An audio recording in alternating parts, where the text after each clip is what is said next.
Bismillahirrahmanirrahim. Assalamualaikum warahmatullahi wabarakatuh.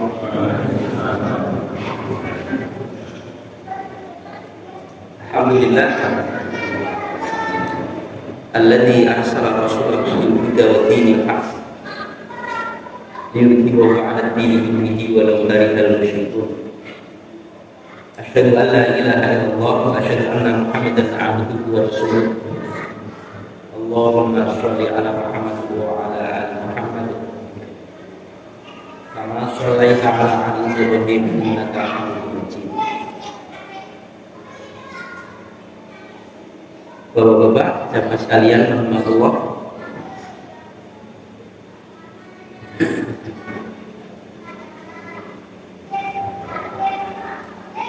Kita lanjutkan untuk pembacaan kita Bulughul sampailah kita di bab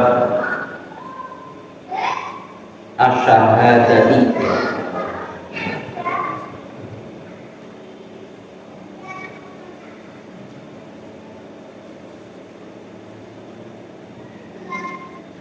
Jelas ya? Pondok saja.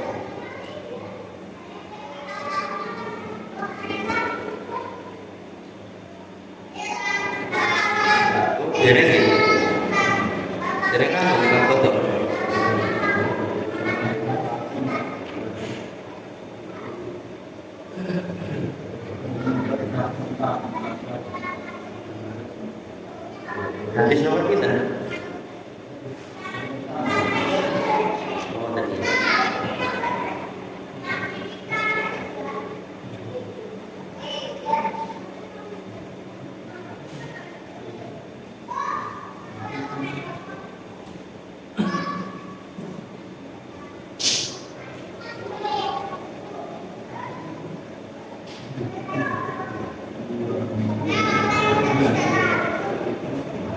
Bab asyhadati, bab persaksian.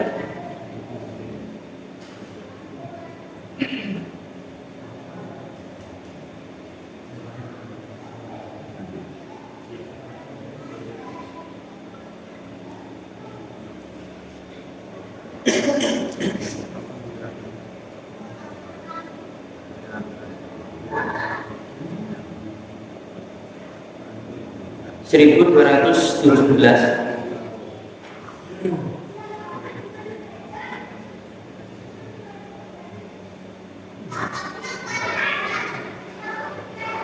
An Zaid bin Khalid al-Juhani radhiyallahu anhu anna Nabiyya sallallahu alaihi wasallam qala ala ukhbirukum bi khairi syahadah. Dari Zaid bin Khalid al-Juhani radhiyallahu anhu bahwasanya Nabi sallallahu alaihi wasallam bersabda,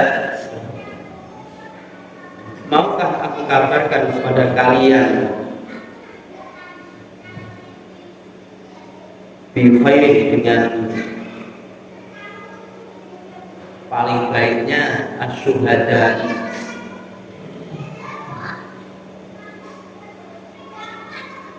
persaksian. Buat dia itu alami, orang yang yakti, dia datang bisyahada ini dengan persaksiannya qabla, sebelum aniyus alaha, bahwasanya dia dimintanya kepada syahadat ini jadi.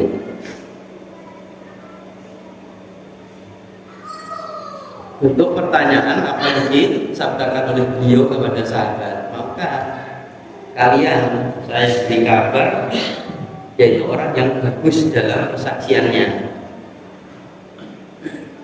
Beliau melanjutkan, yaitu adalah orang yang dia datang dengan persaksiannya sebelum bahwasanya dia itu diminta untuk bersaksi. Ditanya soal persaksiannya. Rawi Muslim. Jadi kalau bersaksi yang namanya saksi mestinya dia tahu namanya saksi. Saksi itu ya memang menyaksikan. Jadi kalau saksi kok tidak menyaksikan, nah ini namanya bohong. Dari itu dia memang apa namanya? Karena memang dia punya hak dan saksi. Ada satu perkara dan dia tahu kejadiannya itu, dia tahu betul, makanya dia harus jadi saksi, harus mau. Tidak sebagaimana saksi-saksi oleh perkara-perkara yang ada sebagian manusia itu adalah dengan cara membeli, sehingga omongannya diatur. Nanti kalau bertanya ini ngomongnya begini, itu ngomongnya begitu. Karena memang tidak tahu, tidak menyaksikan, kemudian jadi saksi ya. Kalau yang mudah itu ya saksi pengantin. Namanya kan harus menyaksikan, harus memang ada pengantinnya, ada menyaksikan pengantin. Dan di banyak hal saksi itu rata-rata itu memang ada sunahnya, anjuran saksi itu 2 orang laki-laki. Kalau adanya 1 orang laki-laki, 1 orang laki-laki ditambah 2 orang perempuan. Jadi 1 laki-laki sebanding dengan 2 perempuan. Termasuk bintang bintang, ya, bintang bintang itu ya dicatat dan harus ada saksi. Sebetulnya begitu, kalau memang bintang bintangnya itu dengan dengan syarat dan dengan jumlah yang besar, atau hutang piutangnya itu dia itu menjadikan kesaksian itu akan menjadi yang mengeluarkan yang piutangnya juga dia akan semakin percaya pada yang hutangi gitu ya.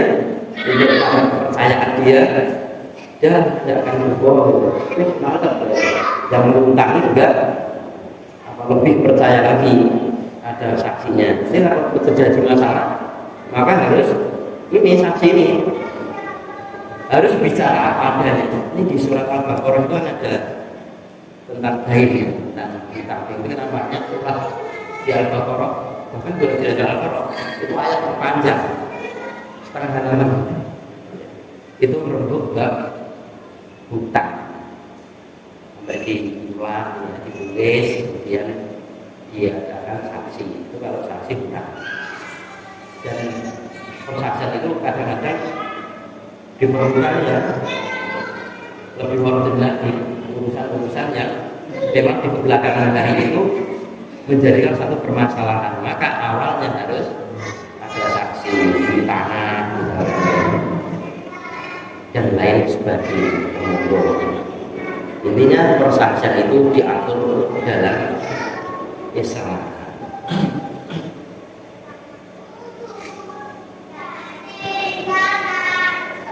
Seribu 218 wa an Imran bin Husain radhiyallahu anhu qala Rasulullah sallallahu alaihi wasallam inna khairukum qarni, sungguhnya paling baik-baiknya kalian itu adalah generasiku. Tsummal ladina ya'lunahum, kemudian orang-orang yang mengikuti mereka. Tsummal ladina ya'lunahum, kemudian orang-orang yang mengikuti mereka. Tsumma yakunu, kemudian akan ada kaum, satu kaum yang yashhaduna, mereka itu bersaksi, wala yustashhaduna, dan tidaklah mereka itu menyaksikan atau tidak diminta persaksiannya.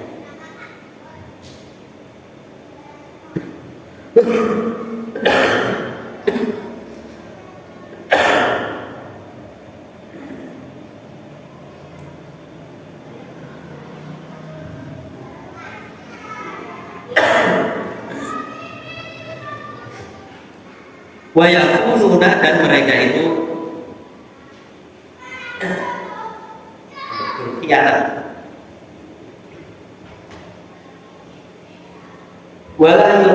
Wala yuktamanuna, dan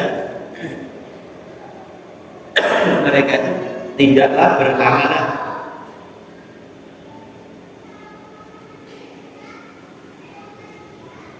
Wa yadhiruna, dan mereka itu bernadar, wala yufuna, dan mereka itu tidak menyempurnakan nadarnya, tidak menjalankan. Wal haru, dan tampaklah fihim, pada mereka itu asimanu, kegemukan.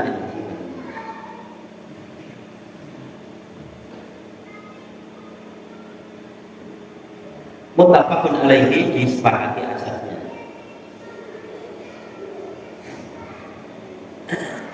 Jadi generasi yang paling baik itu adalah orang-orang yang hidup bersama Nabi Muhammad SAW, kemudian dalam keadaan beriman. Di sejaman dengan beliau, kemudian dia dalam keadaan beriman. Meskipun sejaman dengan beliau tapi tidak beriman, ya tidak menjadi baik. Dan generasi yang di sini adalah generasi orang-orang yang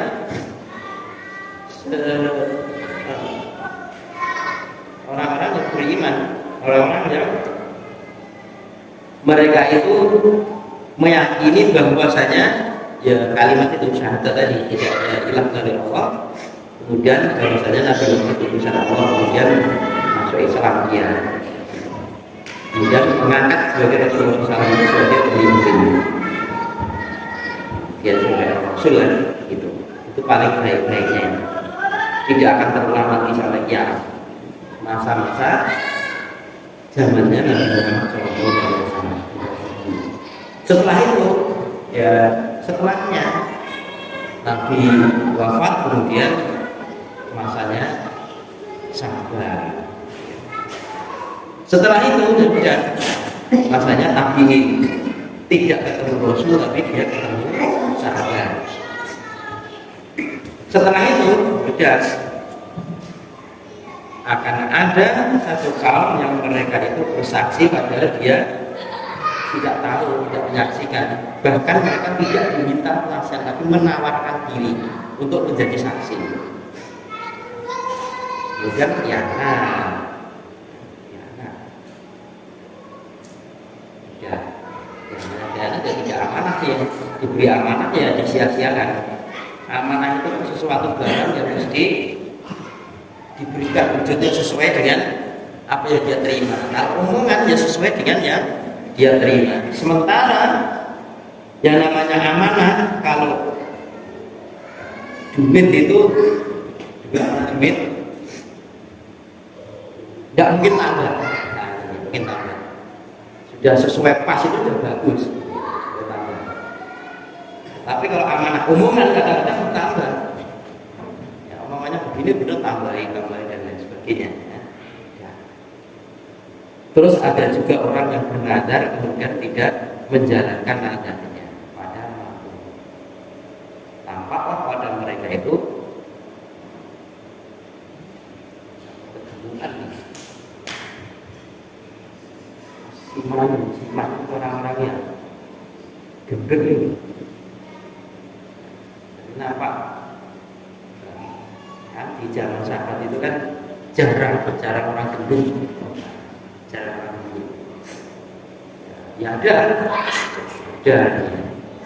termasuk Muawiyah kabarnya juga gemuk.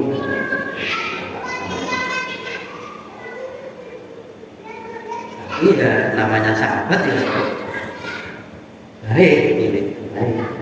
Wallahu a'lam. Kalau memang disebutkan Nabi sumayaku qaumun yashhaduna wala yastashhaduna tadi, terus kemudian di akhir-akhirnya tampak mereka dengan kegemukan tadi.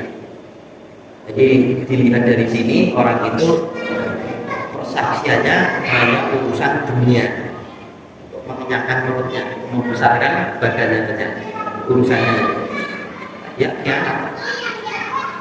tidak amanah. Bahkan dia punya nazar, kemudian mampu untuk melaksanakan saja, dia tidak melaksanakan nazarnya tadi. Iman ya, artinya nazar kan sudah ucapan jadi wajib ya. Tampak mereka itu gemuk karena urusannya itu hanya urusan dunia saja. Dunia kan adanya cuma urusan perut, ya, nafsu itu saja. Urusan perut, urusan nafsu itu saja. Kalau sudah urusan itu tidak dikendalikan, sudah nafsu ini bisa menjadi sesembahan dia. Apa yang dia lakukan itu sesuai dengan nafsunya dia. Padahal dunia itu dikejar seperti apapun, ya, karena nafsu itu ya namanya nafsu itu tidak ada puasnya, dan dunia tidak akan dia capai dengan nafsu yang tadi. Intinya, meskipun orang-orang beriman itu dilihat daripada orang-orang yang tidak beriman itu rekoso, tapi orang-orang beriman itu sebetulnya orang yang diberi nikmat oleh Quran. Beriman dilihat dari mereka puasa itu melelahkan dengan mereka. Sebenarnya nanti orang duit untuk berkorban dan lain-lain, orang duit untuk zakat dan lain sebagainya. Jadi seolah-olah apa yang dikeluarkan untuk orang-orang beriman itu menurut mereka adalah sia-sia. Kok iman-iman gue ngomong.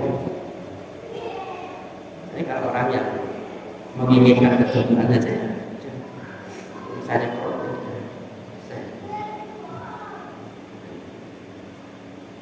ini di akhir-akhir, dan tampaknya di zaman kita ini sudah seperti apa yang disabdakan Nabi ini, tumayakun qaumun yashdaduna wala yustashhadun tadi.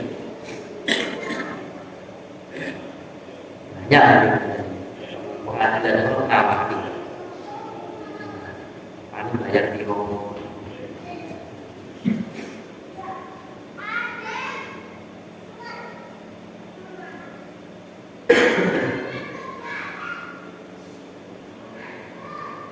Wal Abdillahi Umar radhiyallahu anhu qala Rasulullah sallallahu alaihi wasallam, la tajuzu, tidaklah boleh, tidak boleh syahadatu khainin, persaksian itu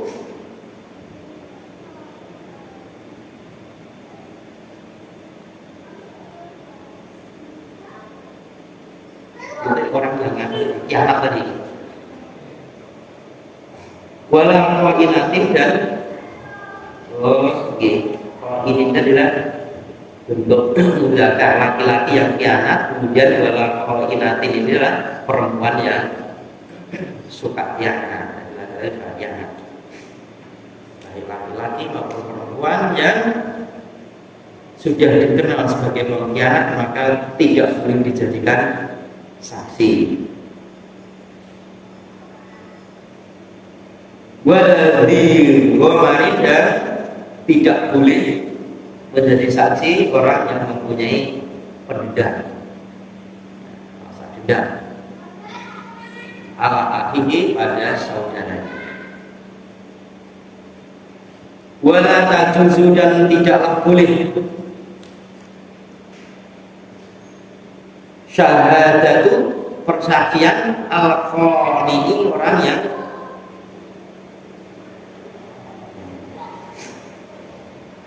khotim, itu pembantu. Tidak boleh jadi saksi seorang pembantu, pelayan li ahlil baiti, untuk atau pada ahli baitnya, tuannya. Rawu Ahmadu, dan Ahmad wa Abu Dawud. Jadi punya pelayan kemudian untuk memberikan saksi kepada tuannya, hindari saja, nanti pakai wong gitu. Sing banyak juragan pulau ya. Jadi diatur oleh tuannya tadi. Ini kesempatan untuk berbohong, kesempatan untuk kian, kalau dijadikan saksi. Kalau orang Jawa itu istilahnya pakai wong. Sing uripe masa ini menurut dia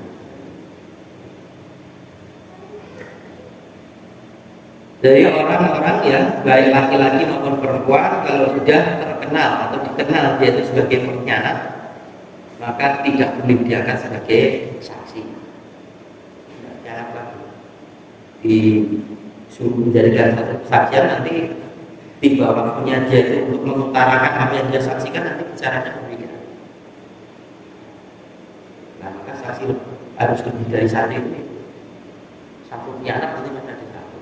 Nah, tapi kalau sudah pernah khianat atau dikenal sebagai khianat, meskipun tidak, mungkin dia pernah khianat dulu, cari yang lain dulu, cari yang lain. Nah, khianat, dia punya penyakit gitu, nanti khianat lagi. Baik laki-laki maupun perempuan, karena perempuan bisa jadi saksi juga kalau memang laki-lakinya tidak ada. Cuma itu tadi satu laki-laki bandingannya dua perempuan. Kemudian orang dendam pada saudaranya, jangan. Dendam itu adalah menyimpan sesuatu barang yang dulunya mengenai dirinya dan berusaha untuk membalaskan.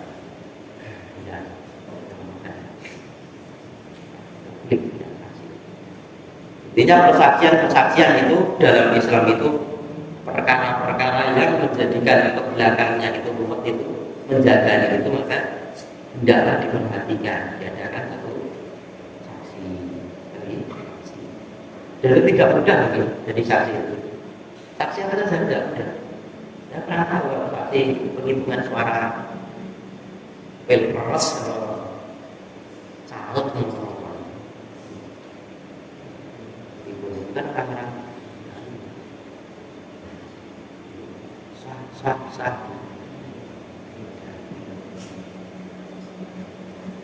Kalau pengantin biasanya ya mari pripun Pak saksi berusaha dari orangnya gitu. Nah, dipun dari ini melih lah. Kok sik aku lho. Terus sing normal boten sudah rungu lah ngoten iki. Terus sing cadal jare ngomong angel, ampun. Dengan saksi nanti ketumpuan. Ya, persaksian urusan tanah misalkan, ya. Orang yang enggak pinter cadal ngomongi angel ini. Nanti segala urusan nanti dia langsung ditafsir. Padahal kalau sudah di pengadilan, apalagi di zaman sekarang itu butuh orang pinter ngomong. Kadang-kadang urutan kali ngomongannya mau cerah bener nih, itu pinter ngomong. Makanya Rasulullah SAW kadang-kadang memutuskan sesuatu pada beliau itu memotongkan potongan api neraka pada saudaranya. Jadi serah digonggongin. Inilah yang dilakukan oleh Umar bin Khattab radhiyallahu anhu, yang mengatakan dulu ketika Rasul masih hidup maka orang itu diputuskan dengan wahyu. Nah, sekarang Rasul sudah wafat, kemudian wahyu sudah tidak ada lagi, maka aku akan menghukumi kalian dengan apa yang tampak kalian amalkan pada aneh al-samu ada di Indonesia seperti itu. Dan itu terjadi pemutus ini. Nah, apalagi yang berdesaksi sah-sah ini. Nanti satu kali dua kali pertemuan itu tidak putus itu, seksi ini ngomongnya beda meneh. Itu tadi orang yang urusan-urusan apa pada mereka itu sudah orang-orang yang besar-besar dan urusan-urusan perut mereka. Nah, sebatas mereka itu cuma urusan perut. Di sini banyak.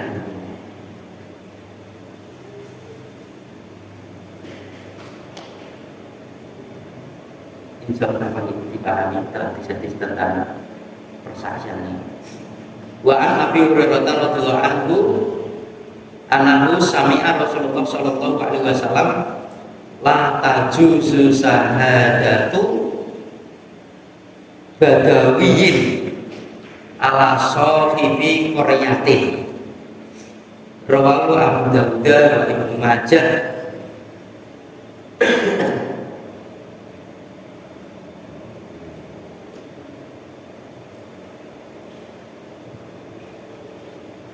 Ini Badui.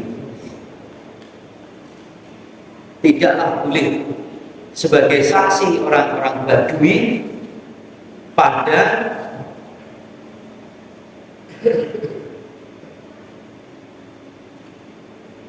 penduduk kota, penduduk negeri, kota, Korea. Jadi orang-orang Badui itu terkenal orang pinggiran. Orang pinggir biasanya kurang beradab pada dulu, tidak tahu pengajaran soal adab, sehingga kalau menjadi saksi kan adalah orang-orang kota. Maka kalau dulu penduduk kota itu kan orang-orang yang dekat dengan Rasul, tahu sopan santun, tahu ada pasor. Orang yang jauh sama Rasul bagaimana beradab ya datang. Cuman hadis ini banyak diperbincangkan oleh di kalangan ulama di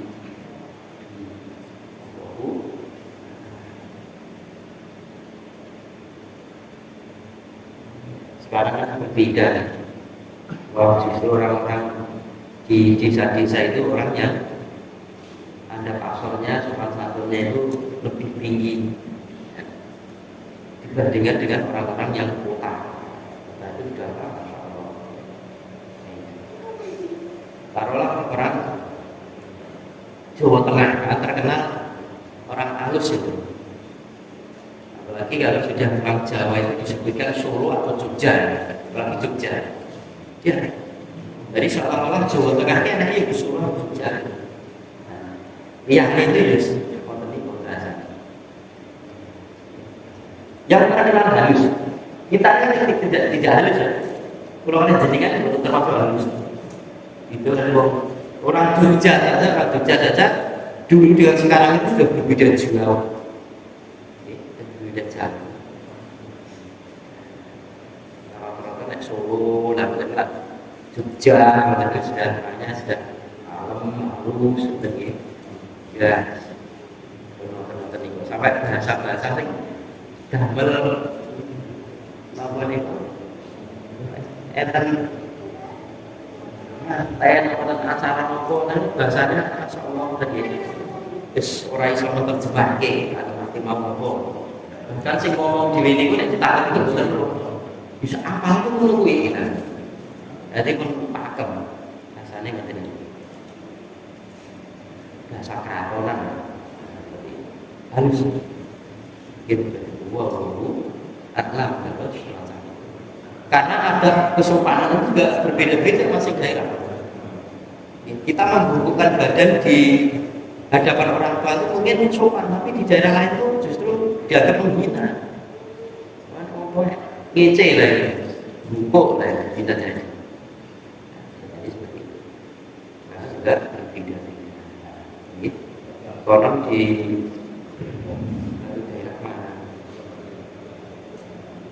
jadi ketemu orang laki-laki ketemu perempuan itu senyumnya rawani. Ada tempe kan?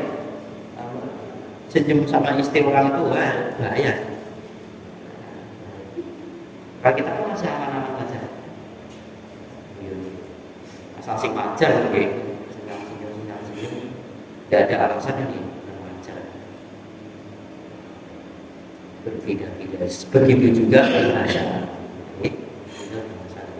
berbeda-beda. Mungkin di satu daerah itu sudah halus, di daerah lain juga ternyata kasar. Jadi seperti itu.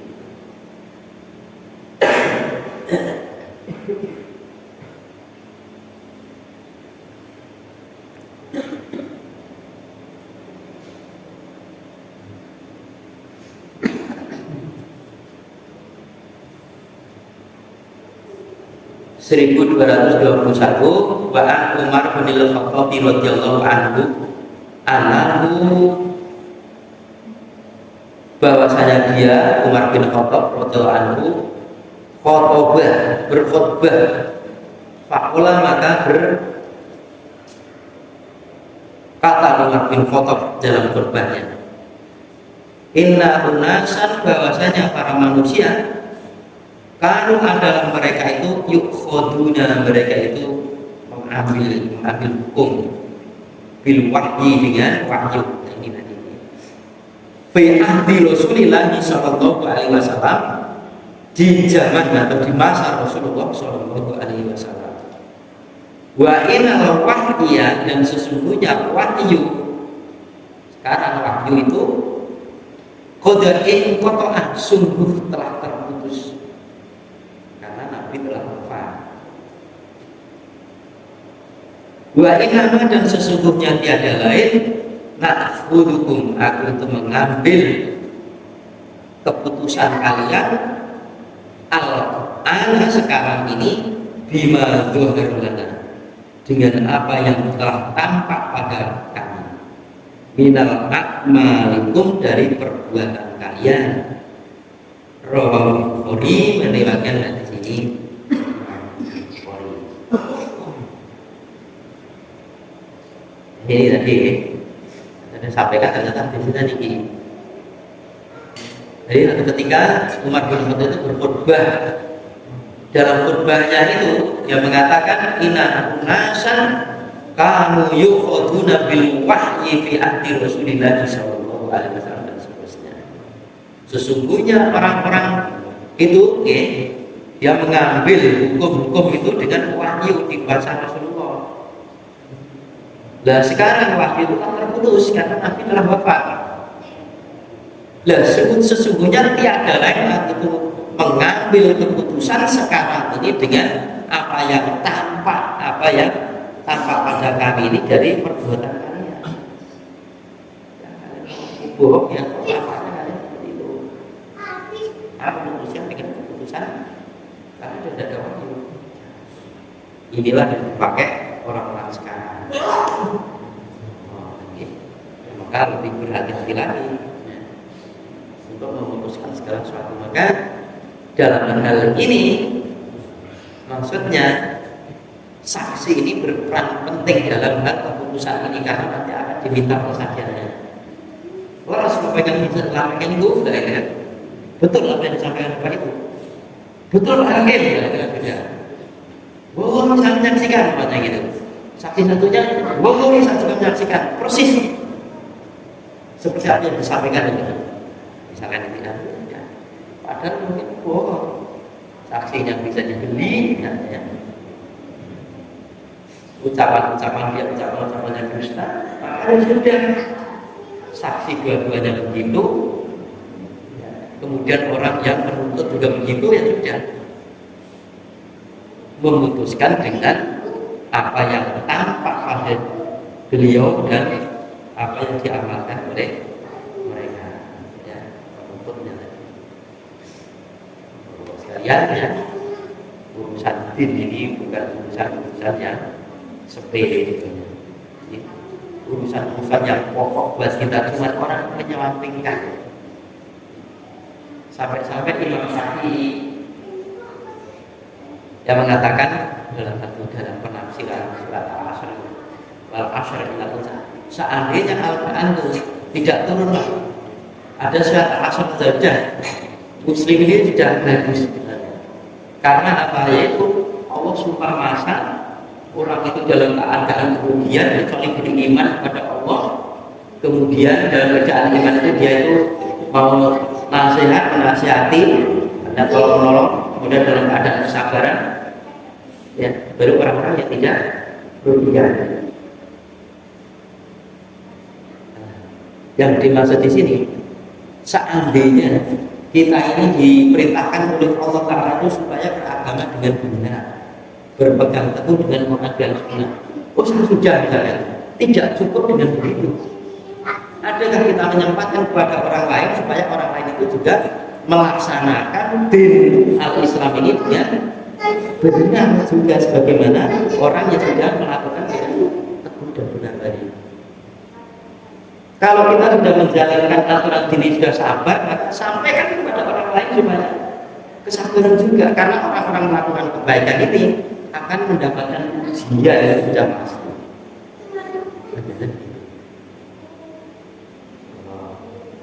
Orang watak bagi orang beriman itu adalah tolong menolong untuk taat kepada Allah Ta'ala, bantu membantu, mau menasihati dan mau dinasihati supaya mentaati pada Allah Ta'ala, dan bersabar untuk mentaati pada Allah Ta'ala, tadi ridho daripada Allah Ta'ala. Dan Bapak sekalian, marilah kita lihat kembali, kita teliti kembali diri kita masing-masing ini. Apa yang kita lakukan tiap hari diri kita ini, apakah apa yang kita lakukan ini sudah mencari ridho Allah Ta'ala? Niat kita jaga kan? Amalan yang baik kalau tidak mencari ridho Allah, tidak niat karena Allah, musroh ya jangan Allah Ta'ala.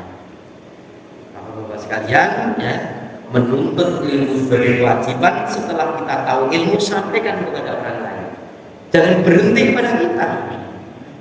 Nah, berarti kepada kita ini soal kalau kita mungkin ya menginginkan kebaikan, orang lain pun sebetulnya juga menginginkan kebaikan, sama-sama.